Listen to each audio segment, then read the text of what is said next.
एक समय की बात है, माँ पार्वती और शिव जी आपस में वार्तालाप कर रहे थे।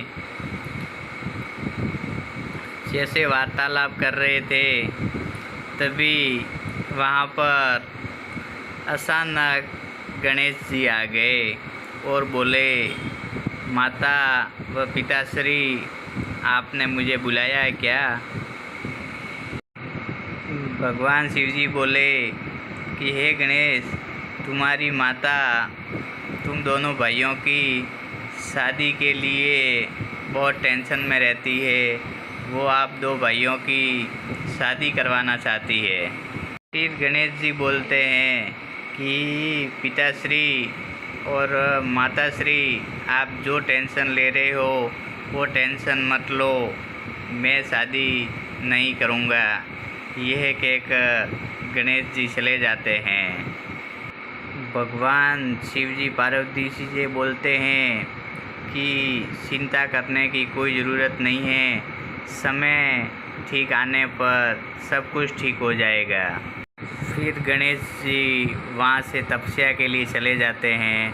तभी वहाँ पे देव रूपी एक लड़की आती है। तभी वह गणेश जी की भक्ति में भंग कर देती है। गणेश जी बोलते हैं, हे देवी, आप कौन हो? तभी वह बोलती है, मैं तुलसी हूँ। मैं मेरे वर की तलाशी में निकली हुई थी, मगर जब आपको देखा तो मुझे ऐसा लगा कि मेरी यात्रा अभी पूरी हो गई। मैं आपसे शादी करना चाहती हूँ। मगर भगवान गणेश जी मना करने लगे। वो बोले, मैंने शादी न करने का वचन दिया हुआ है, मैं आपसे शादी नहीं कर सकता।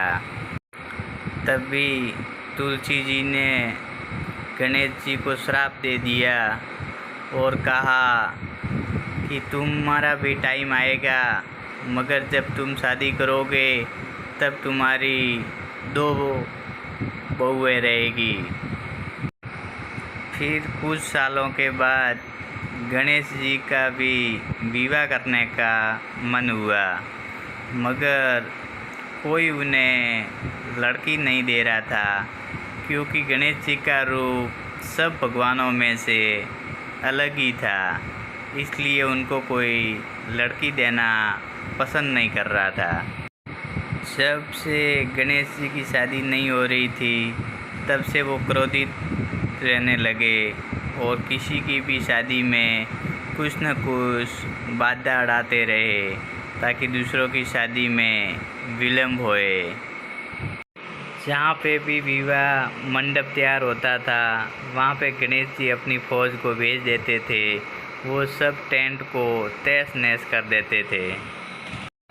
फिर सब लोग इकट्ठा होकर ब्रह्मा जी के पास गए और ब्रह्मा जी से बोले कि ब्रह्मा जी, हमारा कुछ शादी का जो भी है उसका न्याय करो। ब्रह्मा जी बोले, हर चीज़ का न्याय होता है। फिर ब्रह्मा जी ने सबकी बात सुनने के बाद दो पुत्रियों को अवतार में दिया और ब्रह्मा जी बोले कि मैं आपको बोलता हूँ कि आपको शादी करनी है, जैसा मैं कहता हूँ वैसा आपको करना है। और उन दो पुत्रियों का नाम रिद्धि और सिद्धि रख दिया। ज्ञान की बातें समझा रहे थे, तभी वहाँ फिर भगवान ब्रह्मादेव इन दोनों लड़कियों को लेके गणेश जी के पास चले जाते हैं और गणेश जी से बोलते हैं कि गणेश जी, मेरी इन दोनों बेटियों को आप अच्छी शिक्षा प्रदान करना ताकि ये पढ़ने में बहुत होशियार हो जाए। फिर एक दिन गणेश जी रिद्धि सिद्धि को ज्ञान की बातें समझा रहे थे। तभी वो टाइम में गणेश जी का एक चतुर वहाँ पे आ गया।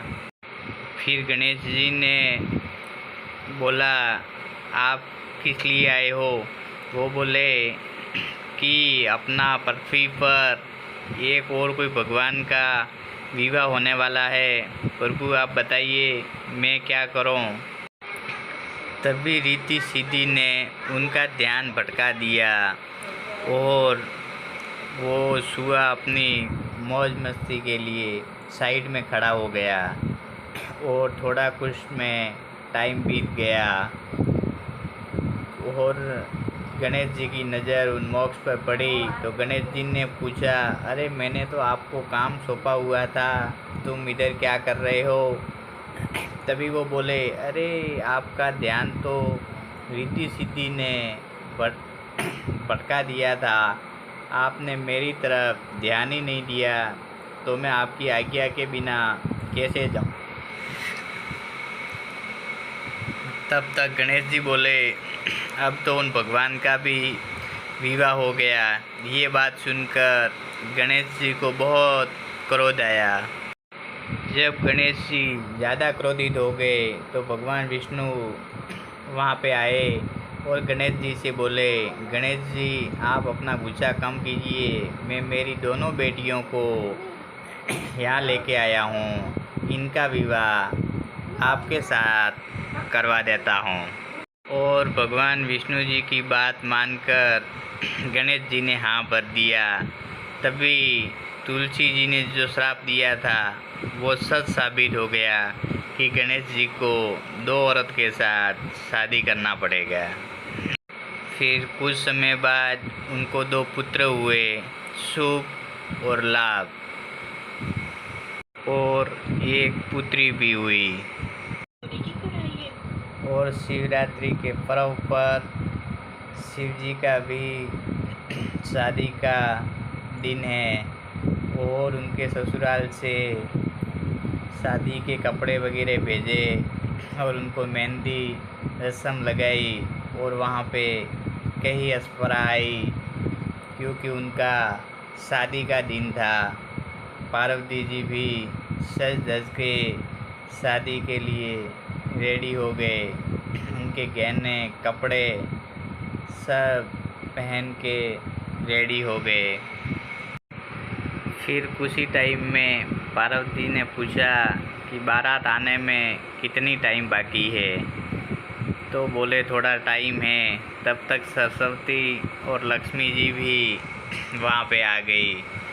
उन्होंने बोला कि पार्वती को कितना घाई है शिव जी से मिलने का। और कुछ ही टाइम लक्ष्मी जी और सरस्वती जी इंतज़ार करते रहे कि आज उनकी यहाँ शिव जी की बारात आने वाली है। कुछ ही टाइम में शिव जी और माता पार्वती जी का शादी होने वाला है। फिर शिव जी अपनी बारात लेकर आ गए। जब वो बारात लेकर आए तो उनका जो रंग रूप वगैरह देखकर वहाँ के जो लोग डर गए, तो जो उनकी आरती करने वाले थे वो भी डर के मारे वापिस आके पार्वती से बोले, मेरे को तो डर लग रही है, मैं उनकी आरती नहीं उतार सकती क्योंकि ये ऐसा रूप लेके आए हैं। पार्वती बोलती है, आप ज़रा रुकिए, मैं जाके समझाती हूँ। पार्वती वहाँ पे जाती है और बोलती है, हे प्रभु ये क्या रूप लेके आए हो? आप दूल्हे के रूप में आइए तो आपको आरती और करके आपका मान सम्मान करेंगे। ये रूप में सब लोग आपसे डर जाते हैं। तो माता पार्वती के कहने पर भगवान ने अपना दूल्हे का रूप धारण किया। जब उन्होंने दूल्हे का रूप धारण किया तो उनको विधि विधान के साथ उनका स्वागत किया और उनको शादी के मंडप के लिए तैयारी के साथ बुलाया गया। ये देखो भगवान ने अपना रूप एकदम दूल्हे के जैसा सज धज के तैयार कर दिया, क्योंकि वो तो भगवान हैं, अपना रूप वगैरह स्वयं चेंज कर लेते हैं। फिर कुछ ही समय में माता पार्वती और भगवान शिव जी की शादी हो जाती है। जब उनकी शादी हो जाती है तो माता पार्वती जी का विदाई का टाइम आता है। जब उनका विदाई का टाइम आता है तब वो सबको मिलना जो भी रहता है सबको गले मिलती है। और उसके बाद जब उनका शादी हो जाता है तो उनको विदाई का टाइम होता है। तब माता पार्वती जी की विदाई हो जाती है तो फिर वो विदाई विधि विधान के साथ अपने ससुराल के लिए निकल पड़ते हैं। जब महादेव और पार्वती जी ससुराल के लिए निकलते हैं तभी शिव जी बोलते हैं, आपको जब भी मन होए तब आप मिलने आ सकती है अपने माता पिता को। ये बात वो टाइम पे शिव जी बोले कि हमारी तरफ से कोई पाबंदी नहीं है, जब भी आपको दिल करे तो आप माता पिता को मिलने आ सकते हो। फिर ये बात सुनकर पार्वती जी सबको मिलकर चले जाते हैं। फिर